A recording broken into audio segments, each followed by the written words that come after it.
ഒരു സിമ്പിൾ സ്വീറ്റാണ് ഞാനിവിടെ കാണിക്കുന്നത്. 2 സ്ലൈസ് ബ്രെഡ് എടുക്കുക.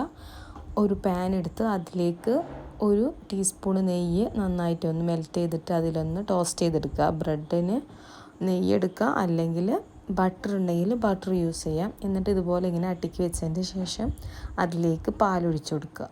പാലൊഴിച്ച് കുറച്ച് ഒഴിച്ചു കൊടുത്ത് അതിലേക്ക് ഇങ്ങനെ നന്നായിട്ട് പിടിക്കും. അതിന് വേണ്ടിയിട്ടാണ് കുറേശ്ശെ ഒഴിച്ചു കൊടുത്ത് ഈ പാല് ഫുള്ളും ആ ബ്രെഡിലേക്ക് ഇങ്ങനെ വെക്റ്റായിക്കൊണ്ടിരിക്കും. അതിൻ്റെ ഉള്ളിലേക്ക് ഇങ്ങനെ പിടിച്ചുകൊണ്ടിരിക്കും.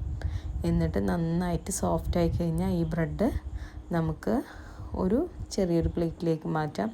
ഇത് നമുക്ക് എന്താണ് നമ്മുടെ കയ്യിലുള്ളത് അതൊക്കെ ഒഴിച്ച് സെർവ് ചെയ്യാം. ന്യൂട്ടല്ലയാണെങ്കിൽ അതെടുക്കാം, അല്ലെങ്കിൽ മിൽക്ക് മെയ്ഡ് യൂസ് ചെയ്യാം. ഞാനിവിടെ മിൽക്ക് മെയ്ഡാണ് എടുത്തിട്ടുള്ളത്. ഹണി യൂസ് ചെയ്യാം. ജസ്റ്റ് ഒന്ന് തന്നെ സ്പ്രെഡ് ചെയ്തിട്ട് അത് കഴിക്കാം. നല്ല ടേസ്റ്റാണ്, നല്ല സോഫ്റ്റാണ്.